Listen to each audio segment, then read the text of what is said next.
गण्डकी प्रदेश स्वास्थ्य लोकसेवा आयोग तयारी कक्षा। यस्तै सहयोगी भिडियो र प्रश्नोत्तरको लागि मेरो युट्युब च्यानल सब्स्क्राइब गरिदिनुहोला ताकि अरू नयाँ भिडियोको पुरा सूचना हजुरहरूकोमा पहिले पुगोस्। आज पनि 50वटा प्रश्न लिएर स्वास्थ्यसँग सम्बन्धित लोकसेवा गण्डकी प्रदेशलाई आधार बनाएर प्रश्नहरू लिएर म उपस्थित भएको छु।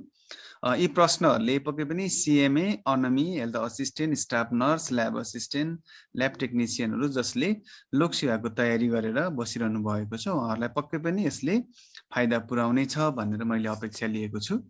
र आज पनि हामी 50वटा प्रश्नहरू को सम्भावित अप्सनहरू के हुन सक्छ र त्यसको सही उत्तर कसरी हामी सिलेक्ट गर्ने भन्ने विषयमा आज हामी प्रवेश गर्दैछौँ। र म यहाँहरूलाई ढिलो नगरिकन प्रश्नतिर म लाग्दैछु र म प्रश्न तपाईहरुलाई देखाउन गइरहेको छु। पहिलो प्रश्नबाट मैले सुरुवात गरेँ। पहिलो प्रश्नमा देखाइएको छ कुनै पनि महिला तपाई भएको स्वास्थ्य संस्थामा आइन् र कुनै बिना कारण मेरो बच्चा खेरा गयो भन्छिन् र उनको पहिले पनि 2 वटा बच्चा खेरा गइसकेको रहेछ भने अब त्यस्तो अवस्थामा यो एबोर्सनलाई कुन एबोर्सन भनेर चिन्नु पर्दछ भन्ने चाहिँ अप्सनमा प्रश्न राखिएको छ। 2 वटा बच्चा पहिल्यै खेला गइसकेको छ र अहिले फेरि एउटा बच्चा खेरा गयो भनेर कुनै महिलाले कम्प्लेन गर्नुहुन्छ भने त्यस्तो एबोर्सनलाई के भन्ने त भन्दा त्यस्तो एबोर्सनलाई इनेभिटल एबोर्सन भन्ने कि ह्याबिचुअल एबोर्सन भन्ने कि कम्प्लिट एबोर्सन भन्ने कि सेप्टिक एबोर्सन भन्ने यसरी 4 वटा अप्सन दिएको छ।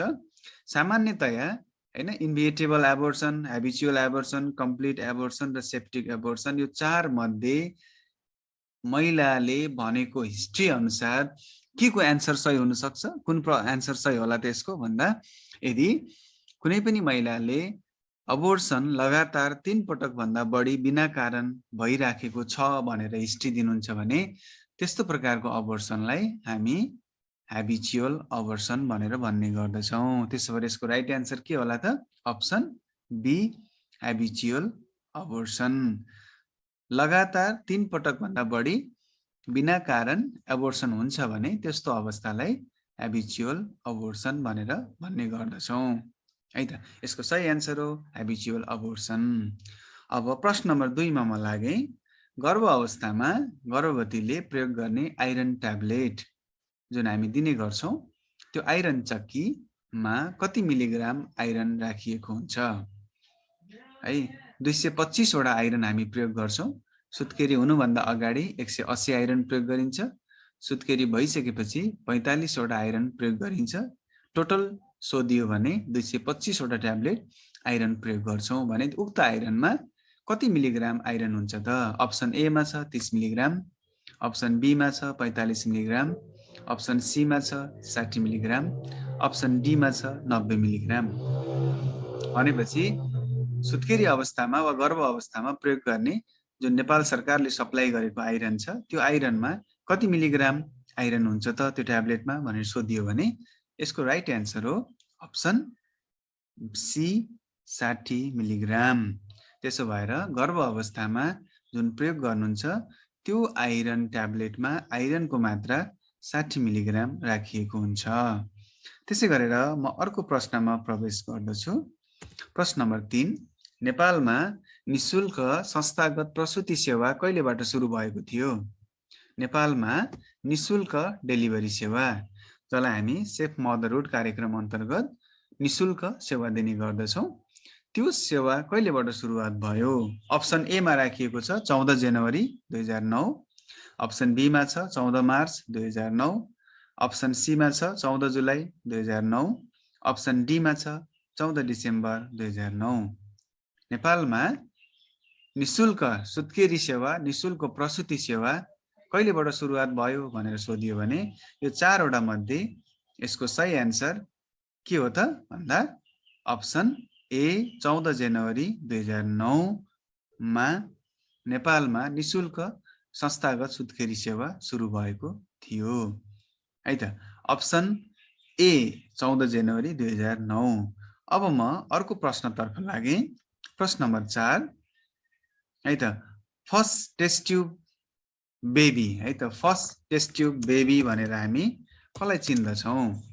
है त संसारको पहिलो टेस्ट ट्युब बेबी भनेर कसलाई चिनिन्छ है त संसारमा पहिलो टेस्ट ट्युब बेबी भनेर कसलाई चिनिन्छ option A Om Mani Tamang option B Robert Edwards option C Patrick Step है त स्टेपटोय र option D Louise Joy Brown यी मध्ये विश्वमा पहिलो पटक टेस्ट ट्युबबाट जन्माएको बच्चाको नाम के हो भनेर सोधियो भने यसको राइट एन्सर के हो त first test tube baby in the world भन्यो भने यसको right answer Louise Joy Brown option D Louise Joy Brown भने यसको नेपालमा पहिलो बच्चा को टेस्ट ट्युब बेबी भनेर सोधियो भने अप्सन ए ओम मणि तामाङ नेपालको पहिलो test tube baby option A Om Mani Tamang भने संसारमै पहिलो टेस्ट ट्युब बेबी को भनेर सोधियो भने लुइस जोय ब्राउन भनेर हामीले आन्सर दिनु पर्दछ है त अर्को प्रश्नतर्फ म लागे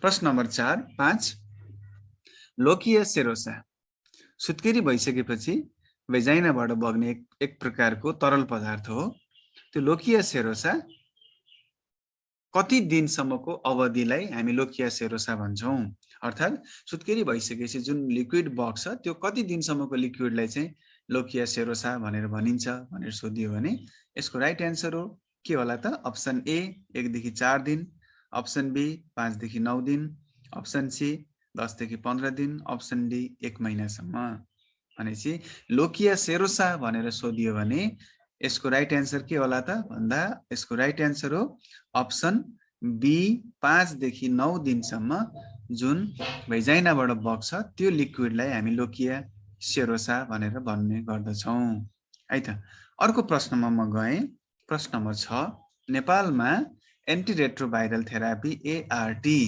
कहिलेबाट सुरुवात भएको थियो नेपालमा एन्टिरेट्रोभाइरल थेरापी एआरटी कहिलेबाट सुरुवात भएको थियो नेपालमा एन्टिरेट्रोभाइरल थेरापी कहिलेबाट सुरुवात भएको थियो option A 2004 option B 2009 option C 2010 option D 2019 भने नेपालमा एआरटी कहिलेबाट सुरुवात भएको थियो भनेर सोधियो भने यसको राइट एन्सर हो 2004 अप्सन ए 2004 नेपालमा टेको अस्पतालमा 2004 मा पहिलो पटक एन्टिरेट्रोभाइरल थेरापी प्रयोग गरिएको थियो भने पीएमटीसीटी को सुरुवात नेपालमा 2005 मा भएको थियो पीएमटीसीटी को सुरुवात कहिले भएको थियो 2005 एन्टिरेट्रोभाइरल थेरापी को सुरुवात 2004 बाट भएको थियो अर्को प्रश्न common opportunistic infection of HIV AIDS in Nepal नेपालमा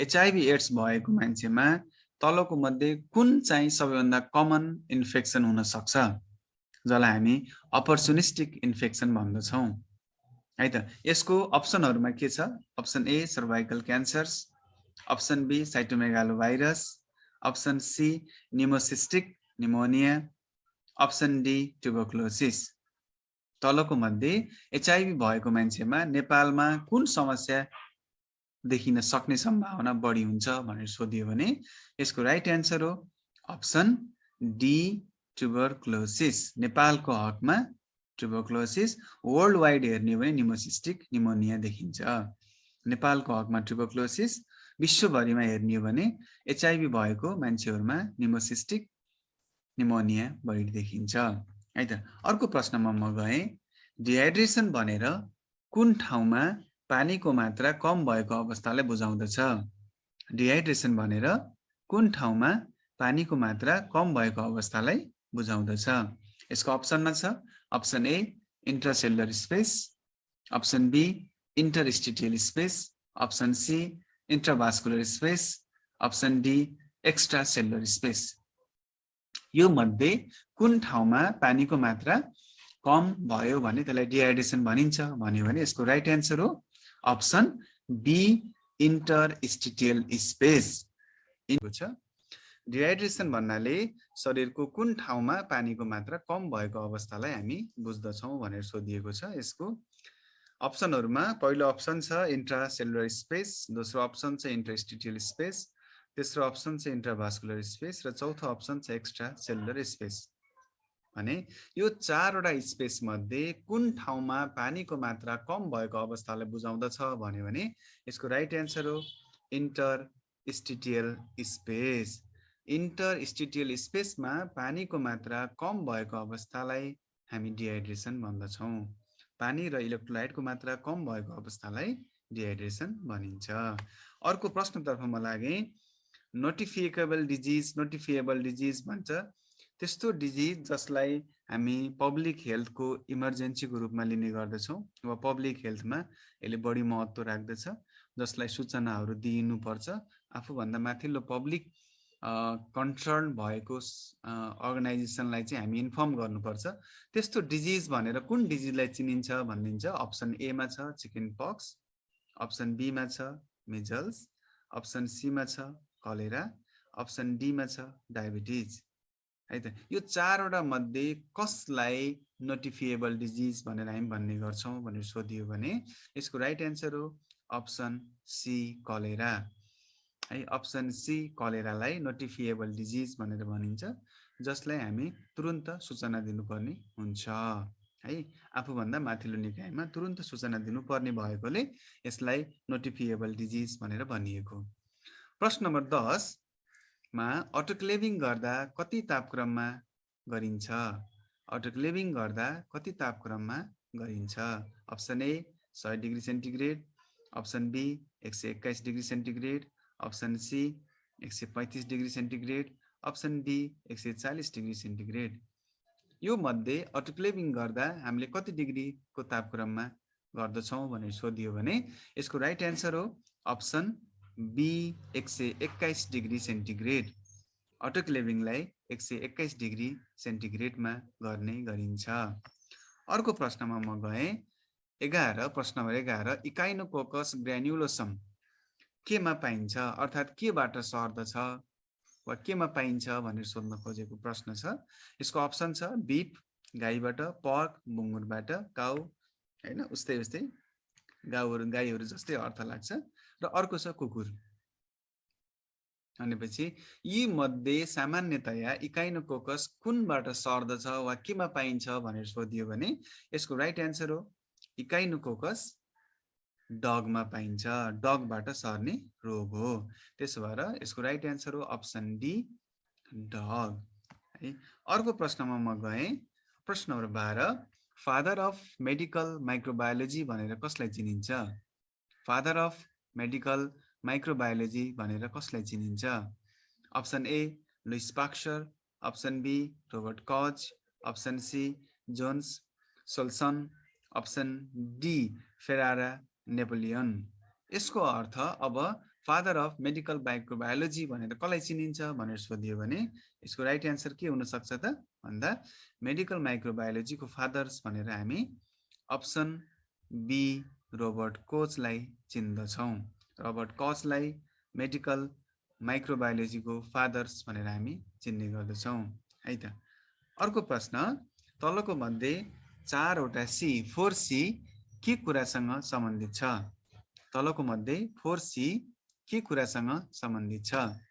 है, personal hygiene, option B delivery care, option C prevention of STD, option D all of the above. 4C के कुरासँग सम्बन्धित छ भनेर सोधियो भने यसको राइट एन्सर के होला त? Option C prevention of STD. यौन रोगबाट बच्नको लागि जुन कार्यहरू गर्छौँ त्यो कार्यलाई हामी 4C भन्छौँ। एउटा सीबाट काउन्सिलिङ आउँछ, एउटा सीबाट कन्डम प्रमोसन आउँछ, एउटा सीबाट कम्प्रेन्सन आउँछ, अर्को सीबाट कन्ट्याक्ट ट्रेसिङ आउँछ। यसरी 4वटा सीबाट हामी यौन रोगबाट बच्नको लागि जुन उपायहरू अपनाउँछौँ त्यसलाई 4C भनिन्छ। त्यसो भएर 4C केसँग सम्बन्धित छ भनियो भने option D option C prevention of STD भनेर भन्नु पर्दछ। है त, अर्को प्रश्न नम्बर 14 मा म प्रवेश गरेँ। तलको मध्ये डायरिया गराउने भाइरस कुन हो? तलको मध्ये डायरिया गराउने भाइरस कुन हो भनेर सोधिएको छ। है, डायरिया कसले गर्दाखेरि हुन्छ भनेर सोधियो भने यसको अप्सनहरुमा रेट्रोभाइरस, अप्सन बी मा एडिनोभाइरस, अप्सन सी मा कोरोना भाइरस, अप्सन डी मा रोटाभाइरस। कमनली भाइरसहरू सबैले पखाला गराउन सक्छ, तर मुख्यतया डायरिया गराउने भाइरस कुन हो भनेर सोधियो भने यसको राइट एन्सर हो अप्सन डी रोटाभाइरस।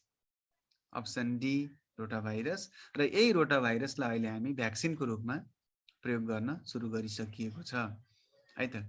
बच्चाहरूलाई डायरियाबाट बचाउनको लागि रोटा भ्याक्सिन सुरुवात गरिएको छ। त्यसो भएर डायरियाको मेजर भाइरस, डायरिया गराउने भाइरस भन्यो भने एन्सर रोटा भाइरस भनेर भन्नु पर्दछ है। अर्को प्रश्न, स्टडी अफ इयर, नोज र थोराइड, नाक कान घाँटीको अध्ययन गर्नुलाई के भनिन्छ?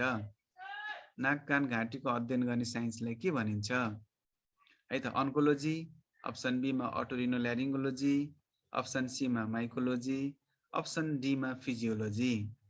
भने नाक कान घाँटीको अध्ययन गर्ने विज्ञानलाई के भनिन्छ भनियो भने यसको राइट एन्सर के होला त अब भन्दा अन्कोलोजी, अटोरिनोल्यारिङ्गोलोजी, माइकोलोजी वा फिजियोलोजी। भनेपछि यसको राइट एन्सर के हो त भन्दा अप्सन बी अटोरिनोल्यारिङ्गोलोजी। नाक कान घाँटीको अध्ययन गर्ने साइन्सलाई अटोरिनोल्यारिङ्गोलोजी भनिन्छ। ट्युमरको अध्ययन गर्नुलाई अन्कोलोजी भनिन्छ है त। माइकोलोजी भनेको चाहिँ फंगसको स्टडी गर्नुलाई माइकोलोजी भनिन्छ। शरीरको क्रियाकलापहरूको अध्ययन गर्नुलाई फिजियोलोजी भनिन्छ। त्यसो भएर नाक कान घाँटीको अध्ययन गर्ने साइन्सलाई के भनिदो रहेछ? अटोरिनोल्यारिङ्गोलोजी, अप्सन बी है। अर्को प्रश्न, मानव शरीरमा सबैभन्दा सानो सेल कुन हो? मानव शरीरको सबैभन्दा सानो कोष कुन हो भनिएको छ? Option A spermatozoa, option B ovum, option C neuron, option D neuroglia. यी मध्ये सबैभन्दा सानो सेल कुन हो भनेर सोधियो भने यसको राइट एन्सर के होला त भन्दा के होला भन्दा यसको राइट एन्सर हो अप्सन ए स्पर्मेटोजोआ।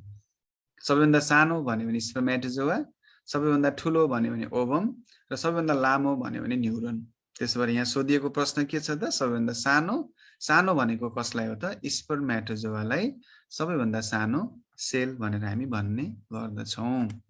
अर्को प्रश्न छ, biological clock of the body भनेर कसलाई चिनिन्छ? Biological clock of the body भनेर कसलाई चिनिन्छ भनेर सोधिएको छ। अप्सन ए मा सेरेब्रम, अप्सन बी मा सेरेबेलम, अप्सन सी मा हाइपोथालामस, अप्सन डी मा पन्स ब्यारोली।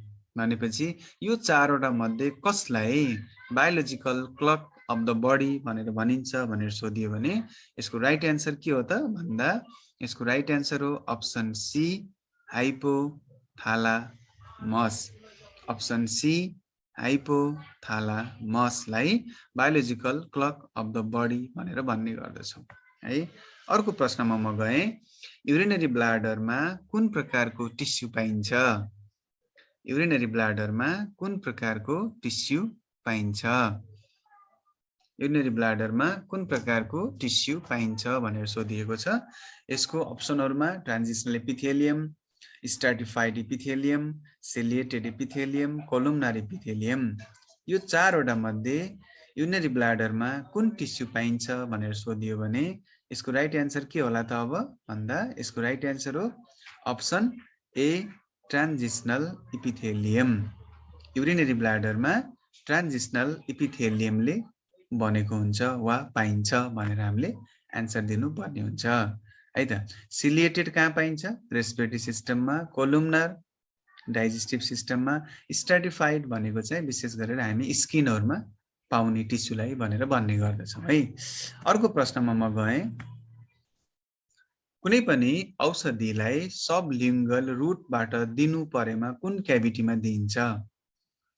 सबलिङ्गल रुट भनेर कुन क्याभिटीमा राख्नुलाई भनिन्छ भन्ला सामान्यतया जोइन्ट क्याभिटी हो कि, टेम्पोरल क्याभिटी हो कि, ओरल क्याभिटी हो कि, अर्बाइटल क्याभिटी हो भनेर सोध्न सक्छ। कुन ठाउँमा हामीले औषधि दियौँ भने त्यसलाई सबलिङ्गल रुट मान्न सकिन्छ भन्यो भने यसको राइट एन्सर के होला त? यसको राइट एन्सर हो option C oral cavity. Oral cavity भित्र पनि जिब्रो मुनि राखिने रुटलाई सबलिङ्गल रुट भनिन्छ है त। गालाको बीचमा राख्नेलाई बकल रुट भनिन्छ। गालाको बीचमा राख्नुलाई बकल रुट भन्ने गर्दछौँ है। जिब्रोको मुनि राख्नेलाई के भनिन्छ? सबलिङ्गल रुट भनेर भन्ने गरिन्छ है त। त्यसो यसको राइट एन्सर के भयो त? Oral cavity. अर्को प्रश्न, विस्डम टिथ भनेर कुन प्रकारको टिथलाई चिनिन्छ? विस्डम टिथ भनेर कुन प्रकारको टिथलाई चिनिन्छ? Option A incisor, option B premolar, option C canine, option D third molar.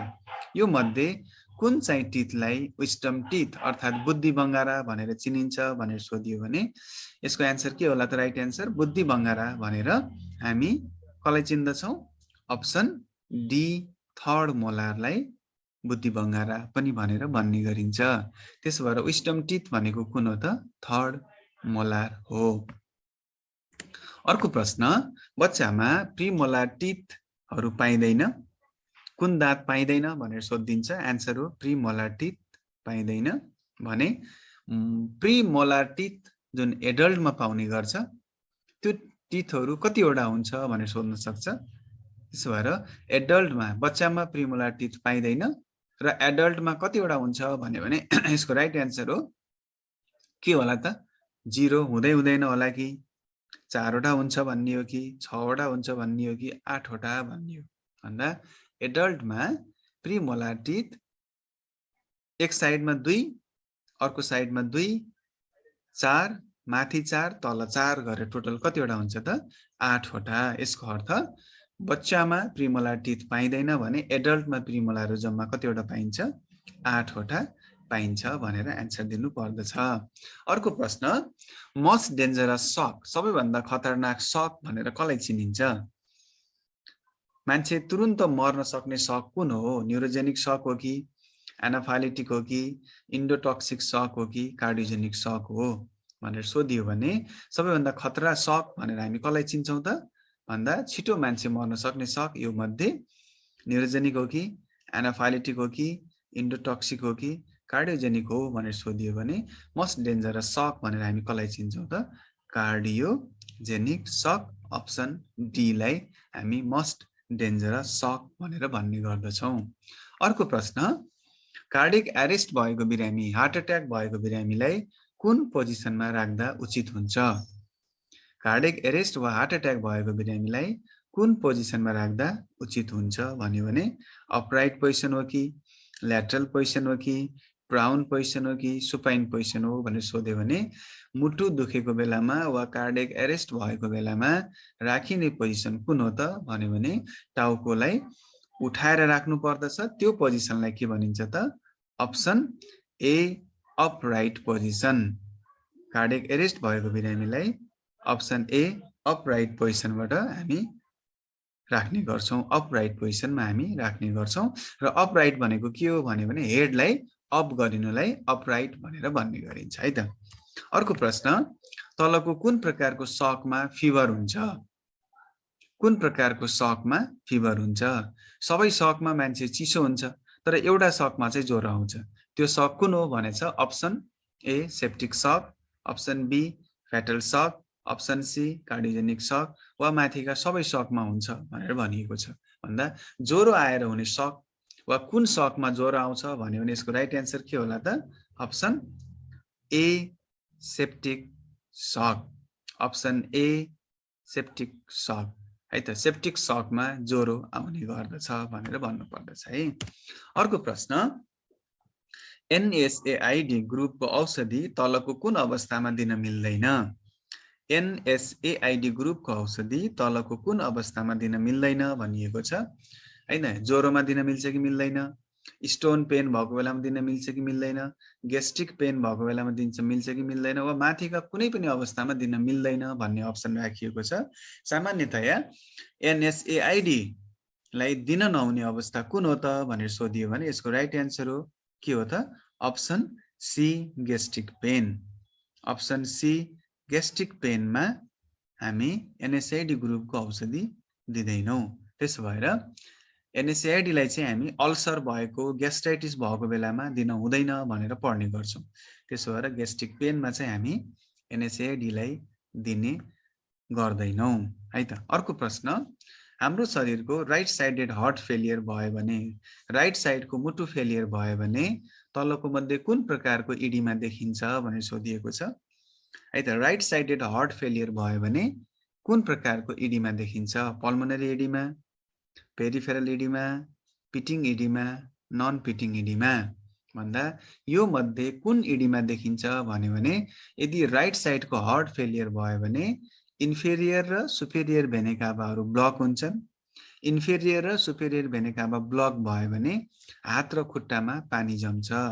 त्यो अवस्थालाई के भनिन्छ त? Peripheral oedema. त्यसो भएर राइट साइडेड हार्ट फेलियर भयो भने पेरिफेरल इडिमा हुन्छ भने लेफ्ट साइडको हार्ट फेलियर भयो भने पल्मोनरी इडिमा हुने गर्दछ भनेर भन्नुपर्छ हैन। औलाको डाम देखियो भने त्यसलाई के भनिन्छ? Pitting oedema.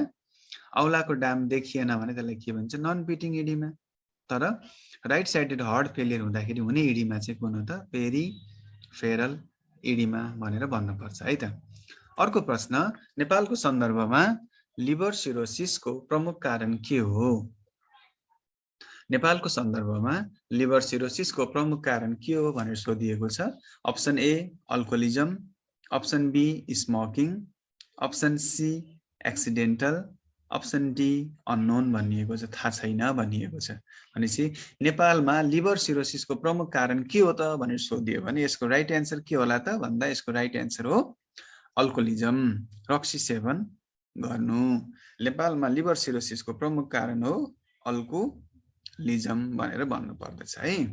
अर्को प्रश्न, तलको मध्ये के को संक्रमण भयो भने युटिआई भनेर भनिन्छ? तलको मध्ये के को संक्रमण भयो भने युटिआई भनिन्छ? किडनीको हो कि, युरेथ्राको हो कि, युरेटरको हो कि, या माथिको सबैको इन्फेक्सनलाई युटिआई भनिन्छ भनेर सोधिएको छ। भनेपछि युटिआई भनेको के हो त? यसको राइट एन्सर के होला भन्दा तलको सबै अङ्गहरूको इन्फेक्सनलाई नै हामी के भन्छौँ? युटिआई भन्छौँ। त्यसो भएर युरिनरी ट्र्याक इन्फेक्सन, त्यो ट्र्याकमा जति पनि अङ्गहरू छ त्यो सबैको इन्फेक्सनलाई युटिआई भनिन्छ।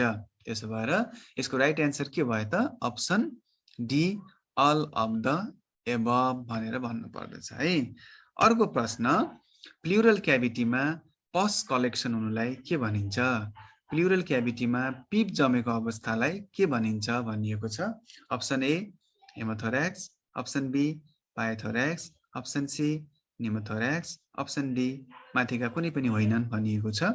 भन्दा प्लुरल क्याभिटीमा पिप जमेको अवस्थालाई के भनिन्छ त भनियो भने यसको राइट एन्सर के होला त भन्दा option B pyothorax. Option B pyothorax. रगत जम्यो भने हेमोथोर्याक्स, हावा जम्यो भने निमोथोर्याक्स। भनेपछि पस कलेक्सन भयो भने त्यसलाई के भनिँदो रहेछ? पायोथोर्याक्स भनेर भनिँदो रहेछ। अर्को प्रश्नमा, डायबिटिज भएको बिरामीमा के को मात्रा कमी हुन्छ? डायबिटिज हुनु भनेको के को मात्रा कमी भएर हुनु हो? प्रोटिनको कमी, इन्सुलिनको कमी, फ्याटको कमी वा माथिका सबै कमी भनेर सोधिएको छ। अब डायबिटिज भनेको कुन चिजको कमी भएको अवस्था हो त भनेर सोधियो भने यसको राइट एन्सर हो इन्सुलिनको कमी हुनुलाई चाहिँ हामी के भन्छौँ? डायबिटिज। त्यसो भएर option B is a right answer है। डायबिटिजमा इन्सुलिनको कमी भयो भने डायबिटिज हुन सक्छ है त। अर्को प्रश्न, अप्सन 31 मा म गएँ। स्काल्ड भनेको केले गर्दाखेरि हुन्छ हैन? स्काल्ड भनेको केले गर्दाखेरि हुन्छ? एउटा केमिकलले गर्दाखेरि हुने हो कि, भ्यापोर भनेको भाफले गर्दाखेरि वा तातो पानीले गर्दाखेरि हुने हो कि, करेन्ट लागेर हुने हो कि, आगोले हुने हो भनिएको छ। त्यही भएर स्काल्ड भनेको तलको मध्ये कुन कारणले स्काल्ड हुन्छ भनियो भने यसको राइट एन्सर के हो त भन्दा यसको राइट एन्सर हो अप्सन बी भ्यापोर वा तातो पानी। तातो तरल पदार्थ वा बाफले गर्दाखेरि जल्नुलाई के भनिन्छ? स्काल्ड। डाइरेक्ट आगोले जल्नुलाई के भनिन्छ? बर्न। त्यही भएर बर्न र स्काल्ड भनेर दुईटा शब्द चाहिँ हामीले जान्नुपर्ने हुन्छ। अर्को प्रश्न, बोइलिङ मेथडबाट पानी उमालेर स्टेरिलाइजेसन गर्दा तलको कुन कुरा नष्ट हुँदैन? बोइलिङ मेथडबाट हामीले स्टेरिलाइजेसन गर्दा तलको कुन कुरा नष्ट हुँदैन? Spore, endospore, bacteria, fungus, virus. यी मध्ये पानीलाई हामीले कम्तीमा पनि 10 देखि 30 मिनेटसम्म भकभकी उमाल्ने हो भने सबै चीज मर्छ, तर एउटा मर्दैन भनियो भने यसको राइट एन्सर के होला त? बोइलिङ मेथडबाट जति उमाल्दा पनि स्पोर र इन्डोस्पोर चाहिँ मर्दैन। त्यसो भएर option A is a right answer भनेर भन्नुपर्छ है। अर्को प्रश्न, who is the supervisor of health post incharge? Health पोस्टको इन्चार्जलाई कसले सुपरभाइज गर्छ भनेपछि अप्सन्स छ accountant, B cold chain assistant, अर्को सीमा हेल्थ कोअर्डिनेटर छ पालिका, डीमा डिटिएलए। भने अहिले स्वास्थ्य संस्थाको इन्चार्जलाई सुपरभिजन कसले गर्छ भनेर सोधियो भने अहिलेको एन्सर के हो त? पालिकाको स्वास्थ्य संयोजकले गर्नुहुन्छ। त्यसो भएर यसको राइट एन्सर के भयो? अप्सन सी हेल्थ कोअर्डिनेटर्स अफ पालिका। पालिकाको स्वास्थ्य संयोजकले हेल्थ असिस्टेन्ट वा इन्चार्जहरूलाई सुपरभिजन गर्नुहुन्छ। अर्को प्रश्न, घाँटीको स्वाब लिन कुन कुन रोग पत्ता लगाउनको लागि गरिन्छ? घाँटीबाट स्वाब कुन समस्या पत्ता लगाउनको लागि गरिन्छ भनेर सोधियो भने यसको अप्सनमा के छ? फ्यारेन्जाइटिस, अप्सन बी ल्यारेन्जाइटिस है, option C corona virus, option D all of the above. भनेपछि घाँटीबाट हामी जुन स्वाब तान्छौँ त्यो स्वाब यी मध्ये कुन रोगको पहिचानको लागि गरिन्छ भनेर सोधियो भने अप्सन एमा फ्यारेन्जाइटिस छ, अप्सन बीमा ल्यारेन्जाइटिस छ, अप्सन सीमा कोरोना भाइरस छ, अप्सन डीमा अल अफ द एबभ। यसको अर्थ घाँटीको स्वाब हामी यी सबै रोगहरूको पहिचानको लागि हामी गर्न सक्छौँ। त्यसो भएर यसको राइट एन्सर के हुन्छ त? Option D all of the above. घाँटीमा लिइने स्वाबले सबै चिज हेर्न सक्छ, त्यसो भएर यसको राइट एन्सर हो अल अफ द एबभ। अर्को प्रश्न, ट्रिजिमिनल लार्जेस्ट क्रेनियल नर्भ्स हो। ट्रिजिमिनल लार्जेस्ट क्रेनियल नर्भ्स हो भने यो कस्तो प्रकारको नर्भ हो? सेन्सरी, मोटर, मिक्स्ड वा कुनै पनि होइन भन्ने अप्सन छ। ट्रिजिमिनल सबैभन्दा लार्जेस्ट क्रेनियल नर्भ्स हो र ट्रिजिमिनल यो मध्ये कुन नर्भ अन्तर्गत पर्छ भनियो भने यसको राइट एन्सर के होला त? पक्कै पनि option C mixed. Trigeminal mixed neuron हो जसले सेन्सरीको पनि काम गर्छ र मोटरको पनि काम गर्दछ। अर्को प्रश्न, स्टोमकमा ब्लड सप्लाई गर्ने आर्टरीको नाम के हो? स्टोमकमा कुन आर्टरीले ब्लड सप्लाई गर्दछ भनेर सोधिएको छ। स्टोमकमा ब्लड सप्लाई कुन आर्टरीले गर्दछ भनियो भने अप्सन एमा छ कोइलिक आर्टरी, अप्सन बीमा फ्रेनिक आर्टरी, अप्सन सीमा कोरोनरी आर्टरी, अप्सन डीमा पप्लिटियल आर्टरी। यो मध्ये कुन आर्टरीले स्टोमकलाई शुद्ध रगत दिन्छ भनेर सोधियो भने यसको राइट एन्सर के होला त भन्दा अप्सन ए कोइलिक आर्टरी है त। स्टोमकलाई ब्लड सप्लाई गर्ने आर्टरीको नाम के हो त? कोइलिक आर्टरी भनेर एन्सर दिनुपर्छ। फ्रेनिक आर्टरीले डायफ्रायग्रामलाई ब्लड सप्लाई गर्छ, कोरोनरी आर्टरीले मुटुलाई ब्लड सप्लाई गर्छ, पप्लिटियल आर्टरीले घुँडामा ब्लड सप्लाई गर्छ भनेपछि मुटु स्टोमकमा गर्ने ब्लड सप्लाई कसले हो त? कोइलिक आर्टरीले। अर्को प्रश्न, तलको मध्ये पोर्टल भेनले कुन अङ्गबाट ब्लडलाई बोकेर लान्छ? तलको मध्ये पोर्टल भेनले कुन अङ्गबाट ब्लडलाई बोकेर लान्छ? इन्टेस्टाइनबाट हो कि, स्टोमकबाट हो कि, डायफ्रायग्रामबाट हो कि, माथिका सबै भनिएको छ भन्दा पोर्टल भेनले यी मध्ये कसबाट अशुद्ध रगत लिएर जान्छ भनियो भने यी सबै अङ्गहरूबाट अशुद्ध रगत लगेर इन्फेरियर भेना काभालाई दिने गर्दछ। त्यसो भएर यसको राइट एन्सर के भयो त? पोर्टल भेनले इन्टेस्टाइनबाट पनि हो, स्टोमकबाट पनि हो, डायफ्रायग्रामबाट पनि हो, सबैबाट अशुद्ध रगत बोकेर लगिदिन्छ। अर्को प्रश्न, यु सेपेड बोन भनेर कसलाई चिनिन्छ? यु आकारको बोन कुन हो? टिबिया हो कि, म्यान्डिबल हो कि, पालाटाइन हो कि, वाइड बोन हो? तपाईहरुलाई सोधिन्छ कुन यु सेपेड बोन हो भनियो भने अप्सन टिबिया हो कि, बीमा म्यान्डिबल हो कि, सीमा पालाटाइन हो कि, डीमा वाइड बोन हो भनियो भने यसको राइट एन्सर के हो त भन्दा यु सेपेड बोन भनेर हामी अप्सन बी लाई चिन्दछौं। म्यान्डिबल यु आकारको हड्डी हो भनेर भन्ने। त्यसैले म्यान्डिबललाई हामी यु सेपेड बोन भनेर भन्ने गर्दछौं। अर्को प्रश्न, गिजा पाक्ने रोग कुन भिटामिनको कमीले गर्दा हुन्छ? जिन्जिभाइटिस गिजामा समस्या जुन आउँछ त्यो कुन भिटामिनको कमीले गर्दा हुन्छ? भिटामिन ए हो कि, बी हो कि, भिटामिन B6 हो कि वा भिटामिन C हो भनेर सोधियो भने सामान्यतया गिजामा आउने जति पनि घाउ वा समस्याहरू छ त्यो केले गर्दा हुन्छ, कुन भिटामिनको कमीले गर्दा हुन्छ भनेर सोधियो भने यसको राइट एन्सर के होला त? अप्सन ए हो कि बी हो कि B6 हो कि C भनेर राखियो भने यसको राइट एन्सर हो अप्सन डी भिटामिन C को कमीले गर्दा गिजाहरू पाक्ने गर्दछ।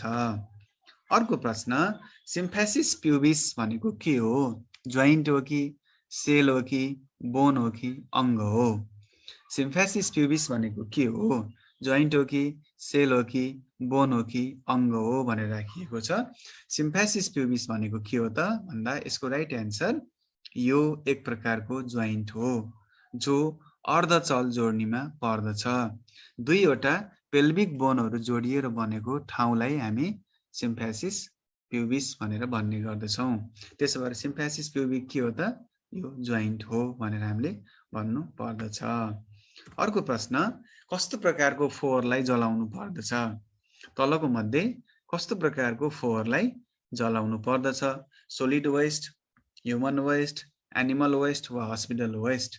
तलको मध्ये कुन प्रकारको फोहोरलाई जलाउनु पर्दछ भनियो भने अप्सन छ एउटा सोलिड वेस्ट, एउटा ह्युमन वेस्ट, अर्को एनिमल वेस्ट र अर्को हस्पिटल वेस्ट छ भने यसको राइट एन्सर के हो त भन्दा हामी सामान्यतया अस्पतालमा हुने गरेका फोहोरहरूलाई जलाउने कार्य गर्दछौँ र यसलाई के पनि भनिन्छ? इन्सिनरेसन पनि भनेर भन्ने गरिन्छ। त्यसो भएर हस्पिटल वेस्टहरूलाई हामी जलाउने कार्य गर्दछौँ। अर्को प्रश्न, कुनै पनि बच्चा जन्मिँदा उसको तौल 3 केजी रहेछ भने 1 वर्षमा उसको तौल कति हुनु पर्दछ भनेर सोधिएको छ। यदि कुनै बच्चा 3 केजीको जन्मिएको छ भने उक्त बच्चा 1 वर्षको पुग्दा कति केजीको हुन्छ त भनेर सोधिएको छ। Option A 7 KG, option B 9 KG, option C 9.5 KG र अप्सन डी 12 केजी।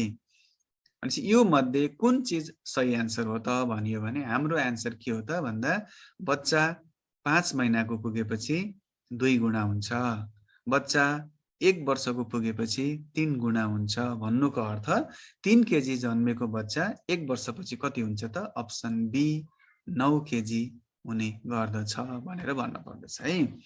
अर्को प्रश्न, घर बिदा वर्षमा कति दिन सञ्चित हुने गर्दछ? एउटा कर्मचारीले वर्षमा घर बिदा कति दिन पाउँदछ भनेर सोधियो भने यसको अप्सन के होला? अप्सन ए मा 180 दिन, अप्सन बी मा 90 दिन, अप्सन सी मा 30 दिन, अप्सन डी मा 12 दिन। भन्दा एउटा कर्मचारीले 1 वर्षमा घर बिदा जम्मा कति पाउँछ भनेर सोधियो भने यसको राइट एन्सर के हो त भन्दा अप्सन सी 30 दिन। अप्सन सी 30 दिन। र कर्मचारीले बढीमा कति घर बिदा जम्मा गर्न सक्छन् भन्यो भने बढीमा 180 दिन। जिन्दगीभरि जागिर गर्दा बढीमा कति दिन जम्मा हुन्छ? 180 दिन। र वर्षमा कति पाइन्छ भन्यो भने 30 दिन। बिरामी बिदा र हामी जेनरली वर्षमा कति पाउने गर्छौँ? 12 दिन बिरामी बिदा पाउने गरिन्छ। त्यसो भएर घर बिदा वर्षमा कति पाइन्छ भन्यो भने एन्सर हो 30 दिन भनेर भन्न पर्दछ। अर्को प्रश्न, तलको मध्ये कुन किल्ड भ्याक्सिन हो? तलको मध्ये कुन किल्ड भ्याक्सिन हो? सामान्यतया हेपाटाइटिस बी किल्ड हो कि, मिजल्स किल्ड हो कि, पोलियो ओरल किल्ड हो कि, बीसीजी किल्ड हो भनेर सोधियो भने सामान्यतया हामीले प्रयोग गरिने भ्याक्सिनहरू 3 प्रकारका हुन्छन्। एउटा लाइभ भ्याक्सिन, लाइभ एटेन्युएटेड भन्छ, अर्को किल्ड हुन्छ, अर्को टक्सोइड हुन्छ है त। भनेपछि यो मध्ये किल्ड भ्याक्सिन भनेर कसलाई चिनिन्छ भन्यो भने यसको राइट एन्सर के होला त भन्दा मिजल्स लाइभ भ्याक्सिन हो, पोलियो लाइभ भ्याक्सिन हो, बीसीजी लाइभ भ्याक्सिन हो। यसको अर्थ हेपाटाइटिस बी लाई हामी केमा राख्छौँ त? किल्ड भ्याक्सिनमा। यसको सही एन्सर के भयो त? Option A hepatitis B. अर्को प्रश्नमा म गएँ, ब्ल्याक डेथ डिजिज भनेर कुन रोगलाई चिनिन्छ? ब्ल्याक डेथ डिजिज भनेर कुन रोगलाई चिनिन्छ? Option A plague, option B tetanus, option C measles, option D HIV AIDS.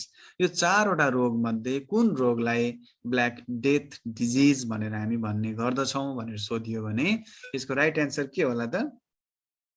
यसको राइट एन्सर के होला भन्दा यसको राइट एन्सर के हो त भन्दा प्लेगलाई ब्ल्याक 45 मा प्रवेश गर्छौं। ब्ल्याक डेथ डिजिज भनेर कुन रोगलाई चिनिन्छ भनेर सोधिएको छ। ब्ल्याक डेथ डिजिज भनेर कुन रोगलाई चिनिन्छ? Option A plague, option B tetanus, option C measles र अप्सन डी एचआईभी एड्स। यो चारवटा अप्सन मध्ये ब्ल्याक डेथ डिजिज भनेर कसलाई चिनिन्छ भनेर सोधियो भने यसको राइट एन्सर के हुन सक्छ त भन्दा अप्सन ए प्लेग हो कि, अप्सन बी टिटानस हो कि, अप्सन सी मिजल्स या अप्सन डी एचआईभी एड्स। सामान्यतया ब्ल्याक डेथ डिजिज भनेर हामीले चिन्ने चाहिँ कसलाई हो त भन्दा यसको राइट एन्सर हो अप्सन ए प्लेग। प्लेगलाई ब्ल्याक डेथ डिजिज पनि भनेर भन्ने गरिन्छ। प्लेगलाई ब्ल्याक डेथ डिजिज पनि भनेर भन्ने गरिन्छ। प्रापूर्व कालमा महामारीको रूपमा एकदमै फैलिएर धेरै मानिसहरूको ज्यान लिने गर्दथ्यो त्यति बेला, त्यसो भएर यसको नाम ब्ल्याक डेथ डिजिज भनेर राखिएको हो। अर्को प्रश्नमा म गएँ। प्रश्न number 46, queen of modern medicines भनेर कसलाई चिनिन्छ? तलको मध्ये कुन ड्रगलाई हामी क्वीन अफ मोडर्न मेडिसिन्स भनेर भन्ने गर्छौं भनेर सोधिएको प्रश्न छ। यसको अप्सनहरुमा एउटा अप्सन छ सल्फा ड्रग्स, अप्सन बी मा छ सिफालोस्पोरिन्स, अप्सन सी मा छ पेनिसिलिन, अप्सन डी मा छ टेट्रासाइक्लिन। यो चारवटा मध्ये क्वीन अफ मोडर्न मेडिसिन भनेर कसलाई चिनिन्छ? Option A sulpha drug, option B cephalosporin, option C penicillin र अप्सन डी टेट्रासाइक्लिन। यो चारवटा मध्ये हामी क्वीन अफ मोडर्न मेडिसिन भनेर चिन्ने चाहिँ खास कसलाई हो त भनेर सोधियो भने यसको राइट एन्सर के हो त भन्दा अप्सन सी पेनिसिलिन। पेनिसिलिन ग्रुपको औषधिहरूलाई हामी क्वीन अफ मोडर्न मेडिसिन भन्दछौं।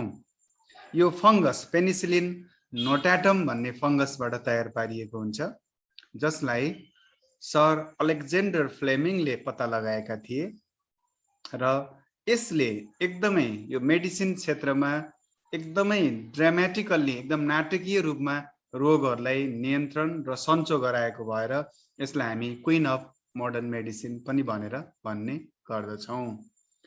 अर्को प्रश्न, एक टीस्पूनफुल भनेको अर्थ के? एक चिया चम्मच भन्नाले कति एमएल औषधिको मात्राले बुझाउँछ वा कति एमएल लिक्विडलाई बुझाउँछ भनेर सोधियो भने यसको राइट एन्सर हो 1 टीस्पूनफुल भनेर कति एमएल औषधिलाई चिनिन्छ त भनेर सोधियो भने यसको राइट एन्सर हो अप्सन ए 5 एमएल हो कि, अप्सन बी 10 एमएल हो कि, अप्सन सी 20 एमएल हो कि, अप्सन डी 25 एमएल हो। यसलाई 1 टीस्पूनफुल भनेर सामान्यतया हामीले के बुझ्नु पर्दछ भने 5 एमएल बराबरको औषधिलाई 1 चिया चम्मचको औषधि भनेर भन्ने गरिन्छ। त्यसो भएर 1 टीस्पूनफुल भनेर हामी सामान्यतया 4 देखि 5 एमएल औषधिलाई 1 टीस्पूनफुल भनेर भन्ने गर्दछौं। 48 मा पेसरीहरू कुन माध्यमबाट प्रयोग गरिन्छ? पेसरीहरू कुन माध्यमबाट प्रयोग गरिन्छ भनेर सोधिएको छ। अप्सन ए मा छ रेक्टम, अप्सन बी मा छ इयर, अप्सन सी मा छ एनस, अप्सन डी मा छ भेजाइना। यी चारवटा मध्ये कुन ठाउँमा हामी पेसरीहरू राख्दछौं भनेर सोधिएको हो भने पेसरीहरूलाई सामान्यतया हामी केमा राख्दछौं भनेर सोधियो भने यसको राइट एन्सर के हुन्छ त भन्दा यसको राइट एन्सर हो अप्सन डी भेजाइना। भेजाइनामा राखिने त्यो सामग्रीलाई हामी भेजाइनल पेसरी भनेर भन्दछौं। पाठेघर प्रोल्याप्स्ड भएको, युटेरस प्रोल्याप्स्ड भएको पहिलो र दोस्रो स्टेजमा हामी रिङ पेसरी राख्छौं, थर्ड र फोर्थ स्टेजमा हामी अपरेसन नै गरेर फाल्छौं। त्यसो भएर भेजाइनामा हामी पेसरीहरू किन राखिन्छ भनेर सोधियो भने युटेरसलाई प्रोल्याप्स्ड हुनबाट बचाउनलाई हामी राख्दछौं र त्यो कहाँ राखिन्छ भनियो भने पेसरीहरूलाई सामान्यतया भेजाइनामा राख्ने गरिन्छ है त। अर्को प्रश्नमा म गएँ। The process of killing micro organism by the use of chemical. कुनै केमिकलको सहयोगले सूक्ष्म जीवाणुहरूलाई मार्ने प्रक्रियालाई के भनिन्छ भनेर सोधिएको छ। The process of killing micro organism by the use of chemical. केमिकलको प्रयोग गरेर सूक्ष्म जीवाणुहरूलाई मार्ने प्रक्रियालाई के भनिन्छ? अप्सन ए मा छ स्टरलाइजेसन्स, अप्सन ए मा छ स्टरलाइजेसन्स, अप्सन बी मा छ डिसइन्फेक्सन, अप्सन सी मा छ प्रिजर्भेटिभ्स, अप्सन डी मा छ सर्फेक्टेन्ट। यो मध्ये केमिकलहरू प्रयोग गरेर माइक्रो अर्गानिजमलाई नष्ट गर्ने प्रक्रियालाई के भनिन्छ भनेर सोधियो भने यसको राइट एन्सर के हो त भन्दा केमिकलहरू प्रयोग गरेर कीटाणुहरू मार्ने प्रक्रियालाई हामी अप्सन बी डिसइन्फेक्सन भनेर भन्ने गर्दछौँ है त। केमिकलको सहयोगले कीटाणुहरूलाई मार्ने प्रक्रियालाई डिसइन्फेक्सन भनेर भन्ने गर्दछौँ। भने कीटाणु सहित स्पोर र इन्डोस्पोर मार्ने प्रक्रियालाई के भनिन्छ भन्यो भने यसको राइट एन्सर हो स्टरलाइजेसन्स है त। अन्तिम प्रश्नमा म गएँ, ट्रकोमा केले गर्दा हुने गर्दछ भन्ने प्रश्न छ। ट्रकोमा जसलाई हामी नेपालीमा खस्रे रोग पनि भन्छौँ हैन, खस्रे रोग भनेर पनि भन्ने गरिन्छ र यो तराई क्षेत्रमा विशेष गरेर नेपालगञ्ज एरियामा सबैभन्दा बढी पाइने रोग हो। यसले सबैभन्दा बढी कन्जन्टाइभा र कर्नियालाई ड्यामेज गर्दछ र अन्धो बनाउने प्रमुख कारणमा ट्रकोमालाई हामी दोस्रो प्रमुख कारण भनेर भन्ने गर्दछौँ। भने यो ट्रकोमा के कारणले गर्दाखेरि हुने गर्दछ भनेर सोधियो भने अप्सनमा राखिएको छ क्लामाइडिया ट्रकोम्याटिस, नाइसेरिया गोनोरिया, निमोकोकस वा साल्मोनेला। यो चारवटा मध्ये कुन ब्याक्टेरिया वा प्रोटोजोआ कुन सूक्ष्म जीवाणुको कारणले गर्दा ट्रकोमा हुने गर्दछ भनेर सोधियो भने यसको राइट एन्सर के होला त भन्दा यसको राइट एन्सर हो अप्सन ए क्लामाइडिया ट्रकोम्याटिस। क्लामाइडिया ट्रकोम्याटिसले ट्रकोमा गराउने गर्दछ, जसलाई नेपालीमा हामी खस्रे रोग भनेर भन्ने गर्दछौँ। यसरी आज 50 वटा प्रश्नहरू हामीले सल्भ गर्यौं र यसको सही एन्सरहरू पनि हामीले एक्सप्लेन गरिसकेका छौँ र आगामी दिनमा पनि हामी यसरी नै प्रश्नहरू ल्याउने छौँ र तपाईहरुलाई प्रश्न सल्भ गर्ने प्रक्रियामा साथ दिनु भएकोमा यहाँहरु सबैलाई धन्यवाद दिन चाहन्छु। तल अप्सन कीहरु पनि राखिएको छ, अन्तिममा अप्सन की पनि तपाईहरुले हेर्न सक्नुहुन्छ र युट्युब च्यानलमा यो पोस्ट भइराखेको छ र तपाईहरुले सब्स्क्राइब गर्नुभयो भने लाइक बटन थिच्नुभयो भने आगामी दिनमा नोटिफिकेसन थिच्नुभयो भने आगामी दिनमा हामीले यो भिडियोहरु हाल्ने बित्तिकै तपाईलाई त्यो सूचनाहरु प्राप्त हुन्छ र हेर्न सक्नुहुनेछ। यति भन्दै आजको लागि म बिदा हुन्छु। हस्, थ्यांक यू।